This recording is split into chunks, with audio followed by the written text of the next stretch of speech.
students, have a very sweet day to all of you. I hope you are well and safe at your home. प्यारे बच्चों, आप ठीक ठाक होंगे ऐसी उम्मीद करता हूँ। ये भी उम्मीद करता हूँ कि रोज़ का रोज़ वीडियो देख के अपना होमवर्क पूरा कर रहे होंगे। बच्चों, आज हम पढ़ने वाले हैं चैप्टर 9th 12th स्टैंडर्ड से चैप्टर 9th। नाम है इस चैप्टर का problem of division demand and the excess demand. इसके अंदर हम पढ़ने वाले हैं फ्रिक्शनल अनएम्प्लॉयमेंट के बारे में और स्ट्रक्चरल अनएम्प्लॉयमेंट के बारे में।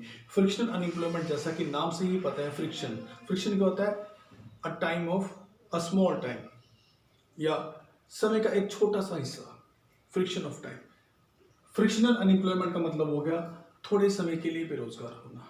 फ्रिक्शन तो हो गया टाइम से संबंधित, अर्थात थोड़े क्षणों के लिए, थोड़े पलों के लिए जब आप बेरोजगारी महसूस करते हैं तो हम कहते हैं फ्रिक्शनल अनएम्प्लॉयमेंट आया है। In the words of Gardner, Gardner कौन है? एक विद्वान है, एक इकोनॉमिस्ट है गार्डनर। उनका कहना है frictional unemployment is unemployment associated with changing in the job in a dynamic economy. जब आप एक गतिशील अर्थव्यवस्था में हैं और अपनी नौकरी को बदलकर दूसरी नौकरी पर जाने लगते हैं तो उस समय आप 2 दिन, 4 दिन, हफ्ता खाली हो सकते हैं। उस समय आपके पास रोजगार नहीं होता, वो फ्रिक्शन ऑफ टाइम के लिए आप खाली होते हैं, तो उसको हम कहते हैं फ्रिक्शनल अनएम्प्लॉयमेंट, अर्थात थोड़े समय की बेरोजगारी आना। जब एक आदमी एक जॉब छोड़ता है, दूसरी जॉब को पकड़ता है, तो पिछली जॉब पर वो रिलीव होकर आता है और नई जॉब को जब उसने ज्वाइन करना होता है उसके दिन में 2 दिन, 4 दिन, एक हफ्ते का टाइम, 15 दिन का टाइम हो सकता है। फ्रिक्शन ऑफ टाइम के लिए वो खाली होता है, फिर वो दूसरी जॉब को ज्वाइन कर लेता है। इस तरह की जो बेरोजगारी है उसे हम फ्रिक्शन बेरोजगारी कहते हैं। डायनेमिक इकोनॉमी में ऐसा होता है जब एक जॉब छोड़कर दूसरी जॉब पर जाया जाता है। It arises due to immobility of labour. ये इस कारण भी हो सकता है कि लेबर में इनमोबिलिटी हो, शॉर्टेज ऑफ रॉ मटेरियल, जब रॉ मटेरियल आपको नहीं मिलता। जी हाँ, जब रॉ मटेरियल आपको नहीं मिलता तो कुछ दिन के लिए आपका वर्क रुक जाता है। ठीक है, रॉ मटेरियल आएगा तो फिर आपका काम स्टार्ट हो जाएगा। ठीक है, लैक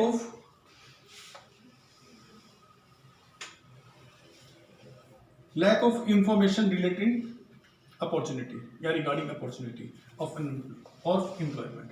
रोजगार के संबंध में जब अवसर आते हैं उन अवसरों की सूचना हमें प्राप्त नहीं हुई।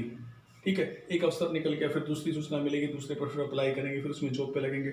जब किन कारणों से होता है फ्रिक्शनल अनएम्प्लॉयमेंट? फ्रिक्शनल अनएम्प्लॉयमेंट होता है जब हमें कच्चा माल प्राप्त नहीं होता, एक नौकरी छोड़कर दूसरी नौकरी पर ज्वाइन करना है, उस समय कुछ समय के लिए हम खाली हो सकते हैं। जब हमारे पास एम्प्लॉयमेंट के अपॉर्चुनिटी का अभाव होता है तब भी फ्रिक्शनल अनएम्प्लॉयमेंट हो सकता है। शॉर्टेज ऑफ पावर, जब बिजली कुछ दिनों के लिए कट है तो बिजली आएगी तो मशीनरी चलेगी तो हम काम पे जाएंगे।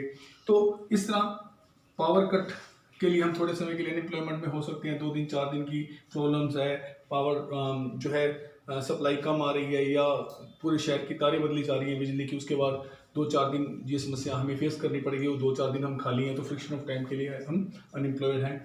कोई मशीन टूट फूट जाती है, उसकी मरम्मत होने पर उसको ठीक किया जाएगा, तब तक के लिए हम लोग को मामले मशीनरी पे काम करने वाले कारीगर जो है वो खाली होते हैं।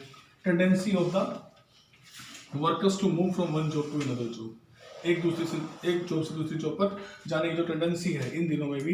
ये सारे एग्जांपल मैंने जो आपको बताए ये सब फ्रिक्शनल अनएम्प्लॉयमेंट के एग्जांपल है। एक काम छोड़कर दूसरे काम पे जाना, कुछ समय के लिए रॉ मटेरियल का रुक जाना, रॉ मटेरियल की सप्लाई नहीं आ रही, आएगी तो हमें काम मिलेगा।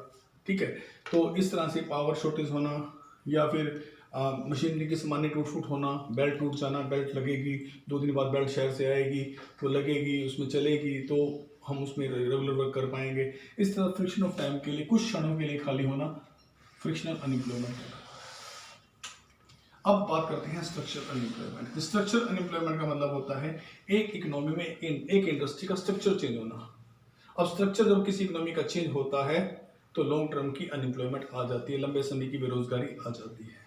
जी हाँ, जैसे कि अब मैं आपको बताता हूँ, प्राइमरी से सेकेंडरी पे शिफ्ट होना, प्राइमरी सेक्टर से सेकेंडरी सेक्टर पे शिफ्ट होना, या फिर किसी और सेकेंडरी से टर्शरी सेक्टर में शिफ्ट होना। इस तरह से जब इंडस्ट्री शिफ्ट होती हैं या एक स्ट्रक्चर बदलता है एक इंडस्ट्री का, एक इंडस्ट्री गुड़गांव से मारुति उद्योग सपोज करो उठ के मुंबई में लगने जा रहा है, तो मुंबई में लगने के लिए यहाँ से उठना, उसकी सारी मशीनरी का यहाँ से मुंबई जाना, वहाँ पर सेटअप होना, हो सकता है इसमें 3-4 साल का समय रहे।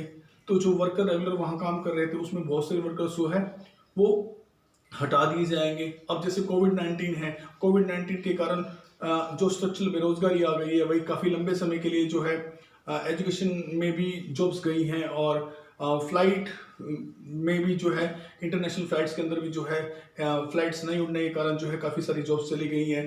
तो इस तरह की जब लंबे समय की बेरोजगारियां आती हैं स्ट्रक्चर चेंज होने से, अब जब तक आगे के लिए कोई अवसर नहीं होता, एक लंबे समय की बेरोजगारी आ जाती है, तो ऐसी चीज़ को हम लोग स्ट्रक्चरल अनएम्प्लॉयमेंट कहते हैं। ज़्यादातर ये एम्प्लॉयमेंट क्या होता है, ये अनएम्प्लॉयमेंट वो एम्प्लॉयमेंट होता है जिसका रिजल्ट लॉन्ग टर्म में देखने में मिलता है।